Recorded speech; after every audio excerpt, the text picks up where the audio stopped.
I want you to go back with me in time and imagine you're a caveman or a cavewoman and you're out there collecting nuts and they're a bit small and you're a bit worried because they're a bit dried out.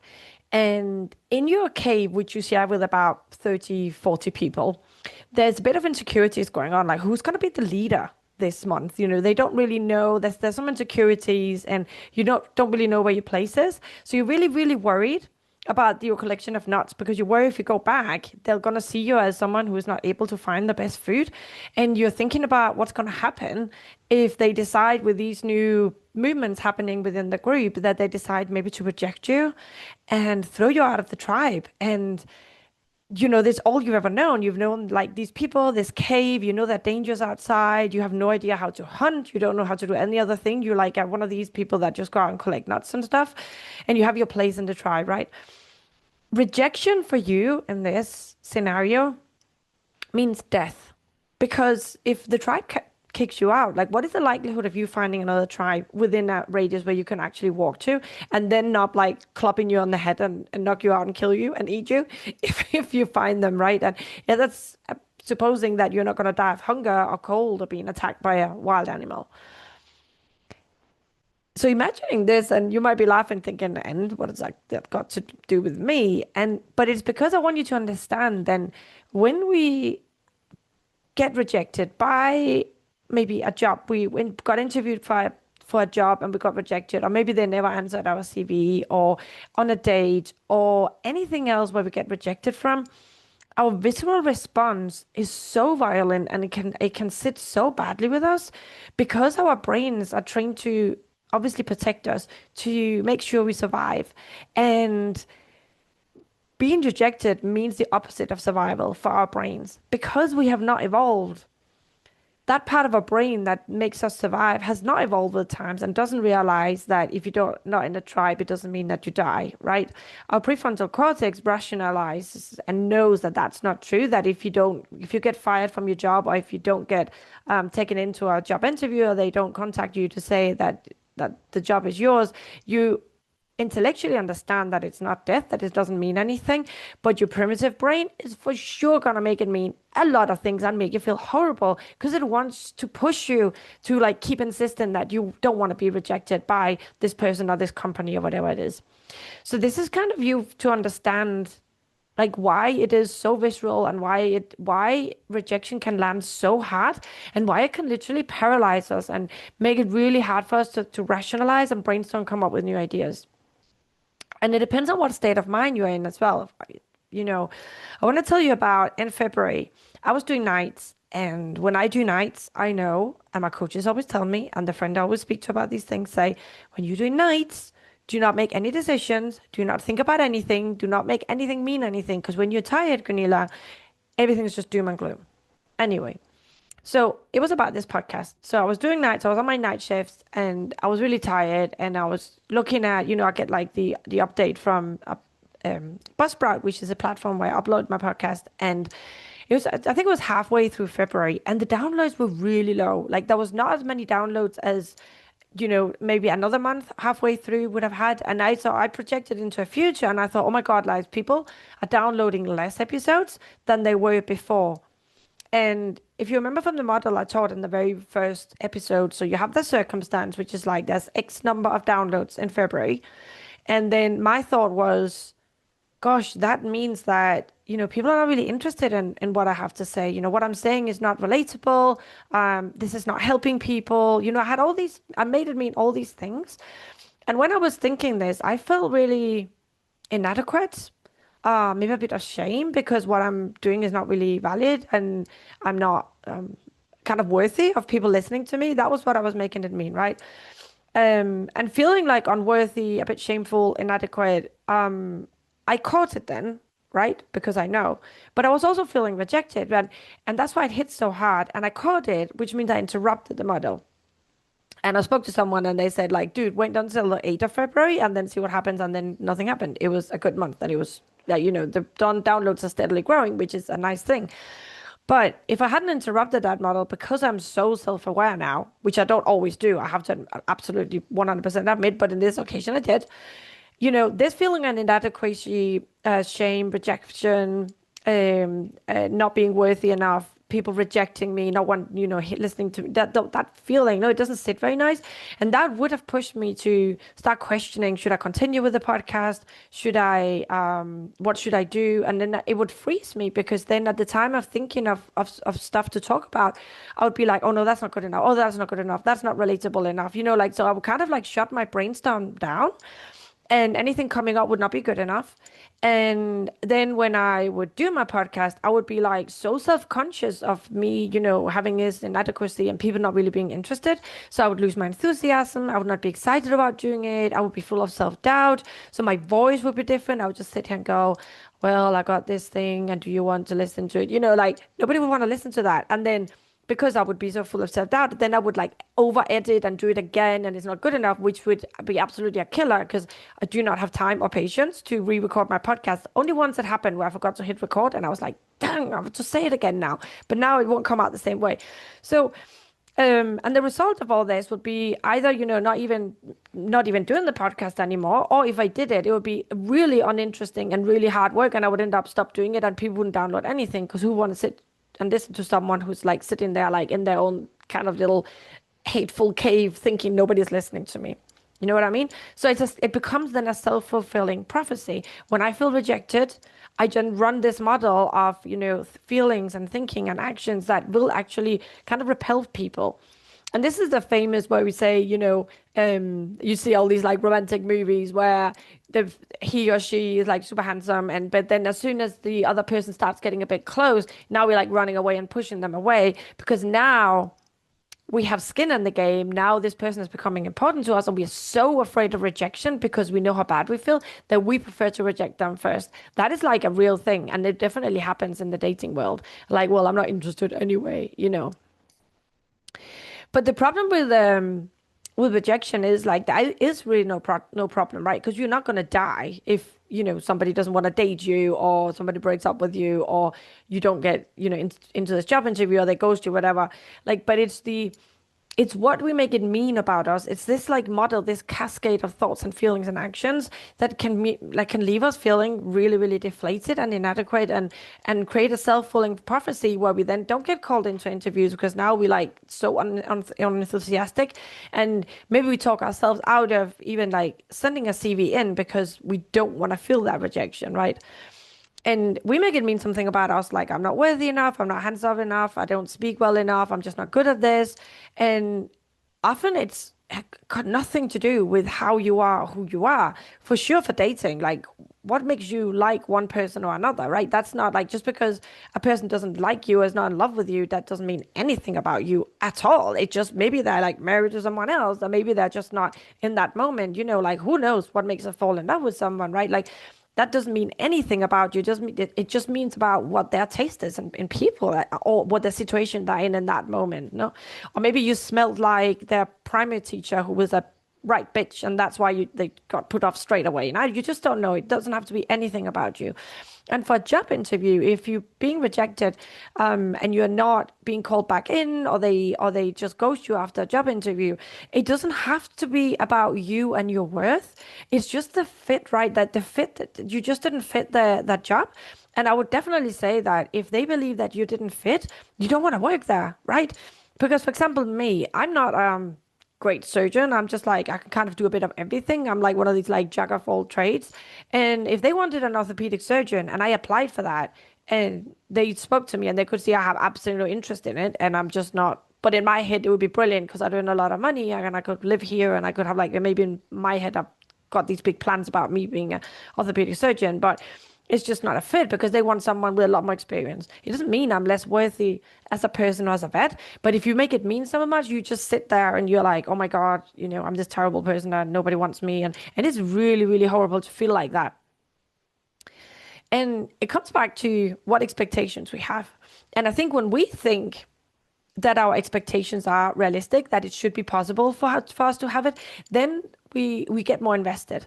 And then the more we invest, the more disappointed we get, and the more the brain is really keen on like focusing on this. We need to focus and overanalyze this because this can never happen again, because that was terrible. But it's like, for me, for example, applying for being like working for the King's Guard, for example. Like now, I'm like 48 later, I just turn up. I'm like, I want to be a member of the King's Guard or something ridiculous like that. I have there's no way I would think that was realistic. So when I get turned away, I'd be like, yeah, of course, I have no training. I'm not the right age. Like all these things. Like, why would they take me? Or something really ridiculous, or being a captain of a yacht, but you don't have any certificates. That's just ridiculous. And you're probably thinking those are really stupid examples, Gunila. Yes, but what I want to say to you is because it's ridiculous. You're not invested in it. You don't really believe it, right? You're like, oh, we can give it a go, and it doesn't mean anything. I guess if it's like you see Claudia Schiffer or Ryan Reynolds or someone really famous and handsome you really like, you don't like you could go, hey, marry me, but you don't really expect them to say yes, right? Because they don't know you. So when you're not really invested, rejection doesn't mean anything, and that's why I know that rejection only means anything because we make it mean a lot. We have these really high expectations, and what we are afraid of and why we sometimes then end up not asking anybody out for dates or maybe don't send the CV in there is because we feel we have a chance and we don't want to get disappointed. We don't want to don't set yourself up for disappointment, people say, right? But what if disappointment is just a feeling like happiness, like sadness, like frustrated, like excited? Disappointment is there. It's not a bad feeling. It's just a feeling and it feels a specific way in your body. What if you were willing to feel that over and over and over? And you just put like 100 CV out there and you went to a ton of interviews. The only reason these things are draining is because you hype yourself up. You get so over focused on this one thing. And then you have a big drop because you get disappointed. But what if you didn't make the disappointment or the rejection mean anything? What if you didn't follow the model through? Like, for example, oh, they didn't call me back, or they never responded to my CV, or in my case, oh, they haven't downloaded enough episodes of the podcast for me to feel important this month. If you didn't make it mean anything, you could just go, oh, I have so many downloads. Oh, I sent 10 CVs out and none of them responded. And you didn't continue that train of thought. You're just like, oh, I wonder, instead of saying, oh, nobody wants me and it's just because I don't know and I'm too old now and this and the other, like, look, be more neutral about it and look at your CV. Like, what is maybe putting people off? What could it be that, how can you make it more interesting or get someone to look at it? But from this neutral place, once you've overcome the disappointment, in order to overcome the disappointment, you need to be able to sit and feel it and be willing to feel it, or be a bit deflated and think, oh, I really thought that's what I was going to come out of something, and sit with it. Like I have taught you in other episodes to like sit with it. Where is it in my body? What does that disappointment mean? And just really, really have it there and maybe journal a bit on it. Where's the disappointment coming from? What were my expectations and why is it maybe not happening? But don't let your brain like go into this like cascade of this means that I am worth 0. Ideally, if we were robots, you would go in and you would give it your all, whether you're asking someone to go out, whether you're asking for a promotion, whether you're going in for a job interview, you would give it your 110%, and then you would just let go of the outcome. So I have done everything I could now, and whatever happens now is not in my hands, because now it's whatever they want, whatever place they're in, whatever fit there is or isn't, whatever time in my life, so many things. And the deal is like, go and give it your all and then let go of the outcome. And remember that I would 1000% recommend you listen to the podcast. I can't remember what episode it is, but the one that talks about it or how to evaluate. So when you are dating, or you go on a date, or you could after a job interview or whatever it is you've done, even before you get rejected or non-rejected, like do a neutral evaluation of that thing. So what went well, what didn't go so well, and what would I do different next time, regardless of what they tell you, because that will teach you to get better and better at it. So say if you're super nervous at interviews and you tend to just put your whole life on the line and this means everything. But if you could like say, okay, I want to do 20 interviews this month. I want to go and I'm just going to go to all of them. And afterwards, I'm going to evaluate how was I? How did I go in? How did I prepare? How did I feel? What did I say right? Like really train your brain to focus on, oh, I remember to smile. I remember to shake their hand firmly. Like whatever you think is positive for you. And then what didn't go so well? Well, I spoke too fast. I forgot to say this thing. When they asked me this, I got a bit caught up. What can I change for next time? If you kept doing this, you would get better at whatever it is you're trying to get into, right? Um, so that would be the ideal situation. So you go in, you give it your all, 100%, like this is it, and then you let go of the outcome and you evaluate neutrally. And three things I want to say about this is the first is don't let everything hang on this. Have some sort of like funnel of opportunities. Let's say, for example, that you want to date, right? And I love like dating as in comparison, or because it's just so it's the same thing. Like it's like you want something, someone, and you might get rejected. So say you want to have a relationship, and you start dating, no, you don't want to like have everything hanging on this person. Like once you then start dating, you're going exclusive, it's different. But when you're still kind of just meeting people up for coffee or whatever, you want to have more people in the pipeline. You want to like lower your expectations a bit and just be meeting people. So everything is not about, oh my God, I hope he will call me. I remember as a teenager, oh my God, I suffered so much because I would just let all my hopes on this one guy. And then when he wasn't interested, I would be gutted, which I think is normal when you're a teenager, but we are not now, right? So we can be a bit more practical about it, date, go out, have fun, and don't sit there waiting for the phone to ring. You want to have more people in the funnel, and then only when one seems to start fitting and you start to thinking, I only want to see this person, then you try it out a bit, and then you can go exclusive, right? But until then, you don't want to like go exclusive for the first date, right? You want to like keep meeting people. And I would say, like, you can let yourself be excited, you can let yourself be enthusiastic, like for just as you would for dating. You're gonna meet all these amazing people, you're gonna talk to them, you're gonna like meet people like what do you do? You're gonna meet people that have jobs that you didn't even know existed or lived in conditions where you thought, oh my God, I would never do this, and open your mind a bit. And for jobs, it's the same, right? You could apply for jobs that maybe might not be in your little box of it has to be here, it has to be this salary, it has to be like this. You could apply, go for the interview, and get really good at negotiating, get really good at asking questions, get really good at standing up for yourself, get really good at saying, asking the questions as in, do you think, as the is this open for promotion? Do you think I could become a clinical director here? Is there any way that I could do some days from home? Like get better at becoming a bit more cheeky and ask for what you really want and set boundaries, already from the start. And so don't let everything hang on this. Be enthusiastic, be excited, but also be willing to let it go. Like take each opportunity as I'm going to learn something from this. I'm going to evaluate afterwards and I'm going to get better at this. And I was really good at setting a boundary here because they said, oh no, because this is a really desirable job. So you'll have to put everything in and be there 24/7. And you're like, no, thank you. I'm not doing that. So remember to celebrate those things. The second thing I wanna recommend you as well is like decide up front what you want to think if you don't get picked. Because if you don't do this, then if you then get the rejection or they ghost you, your primitive brain is gonna come over. Remember the one that was that's still freaking out about you only finding some old shriveled nuts and you're gonna get kicked out of the cave? That's gonna take over because there's a space now, there's like a vacuum of thoughts that needs to be filled about this situation. And if you haven't decided up front what you're going to make it mean, your primitive brain will you make it mean a lot of things that are going to be extremely unhelpful and that are going to make you freeze and going to make you feel less valuable and less worthy. And, you're just going to find all these like evidence of how bad you are at everything else. So decide up front what you're going to think if you don't get paid. Like, I'm going to make it mean this, this, and this.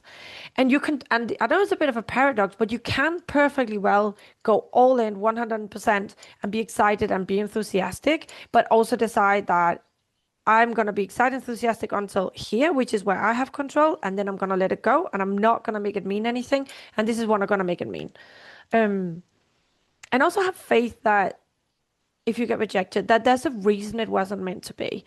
And I say this because if we sit here and dwell in, oh, this was the perfect job for me, it was just like absolutely everything I ever wanted, and you think that that was the best, you're definitely, I mean, depending on what religion you are, I'm very much like visualization, universe, and this and the other, but whether you are or not, for sure, you must have had in life sometimes where you have tried to like put so much pressure and you're like fighting and it seems like you're walking in glue, like in the nightmares where you can't get ahead and you're like stuck to the floor and everything's just slow and you're like, no. I don't know, sometimes when we have a goal and it just becomes this thing where you're fighting against the current. It's literally just not meant to be. I do that when I get like three strikes, like three signs that like this, that was weird, like that was what made it really hard, or this, when I have like three signs that are saying no, then I'm like, okay, I think I'm gonna have to let this go. And it doesn't mean you don't want to fight for what's yours, but when it really feels like you're walking in glue or you're swimming against the current, sometimes it's like it was just not meant to be. And when you're able to do that and not just like sit and fixate on the loss of what you really wanted that you can't have and now you got rejected, then you open for other opportunities that could be even better. And the thing is, they could be even better and very unexpected. They might not fit that box, this idea, this quadruple idea you had about this is the perfect situation I want, but it could be even better. Absolutely, for sure. I never thought that I would, after my marriage, imploded and we got divorced. I never thought that I was going to end up dating and eventually married a British man that was 12 years older than me. That was definitely not in my box. Like when I went on back then, it was Meetic. That was not in my list of desirable men. And then I ended up meeting him, through a blind date through a client in my clinic, and he was just not what I expected. And he came out of where I didn't expect it at all. And I was on all these platforms, I'm doing all this dating, and then he just came out of nowhere.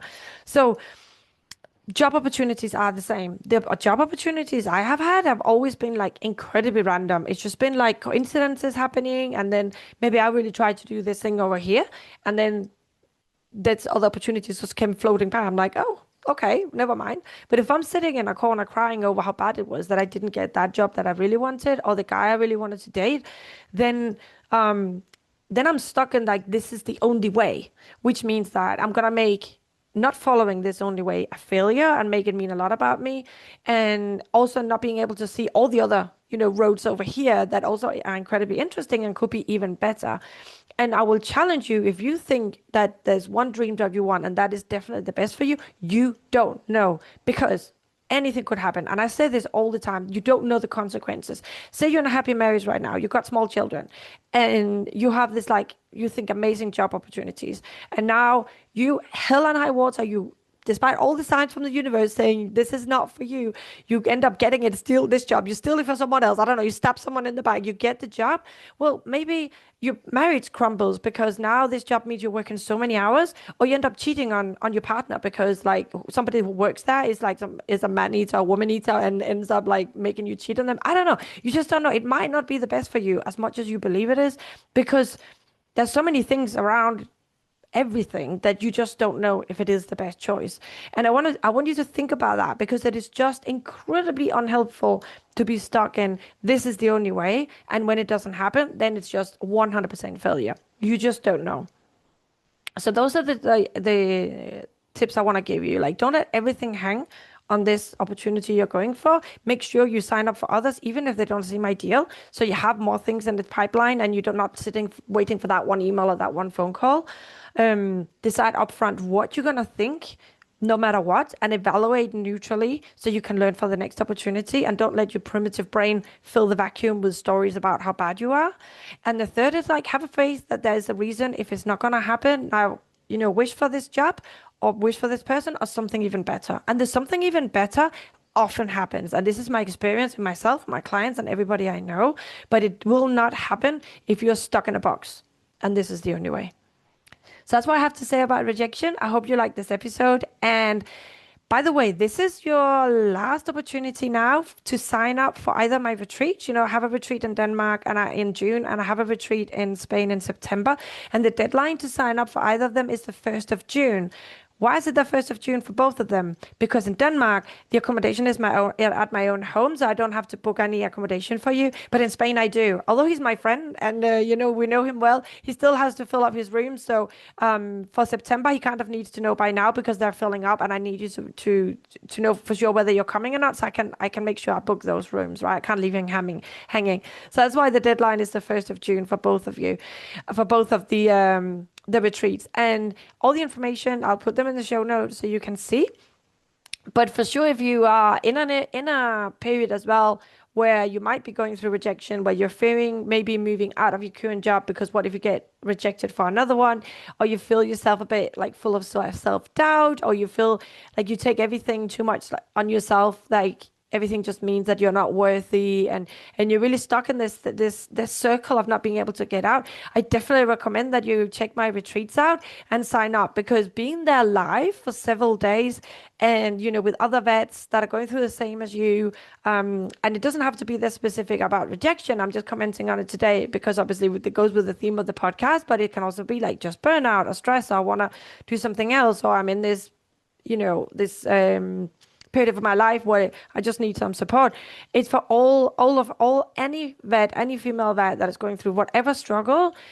Because even I would love for the four people that sign up to have different issues, because it opens up our brains so much when we see how others resolve this issue in one manner and this other person resolves this issue in this other manner, and it just teaches us how the brains can be so flexible and problem solving in different ways, and it just makes our brain open up like cracking a nut when we're stuck in our own thing. So that's why I definitely recommend that you come there, that you come live if you want to do something about your situation right now. And if you want to do something about the situation, if you're not in a like happy movie wise, worthy situation life wise and clinic wise and work wise, like why wouldn't you want it to be like that? You want to keep improving, right? And growing and finding the perfect shelf in your life. And maybe later on you move on again, but not like seeing everything as a failure and just feel like this overwhelming burnout and feeling like everything is on you. And I don't know. These tools are just amazing, and the people I work with see such good results, just like on coaching one-on-one over the computer, like, just seeing on screen. And the very few in live events I've done, that the changes are just so huge. They're so huge. And over several days, and where you let it sink in and you kind of work through it, it's just going to trickle in, and it's going to change your whole nervous system and the way your brain works and the way you see things. So check it out. I'll leave the links to the both retreats in the show notes. And remember, the deadline for signing up is the 1st of June, so don't miss out. Also remember, there's only places for 4 people in either of them, so I'm sure they're going to fill up quickly. So sign up. I don't want you to get disappointed. Take care. Bye.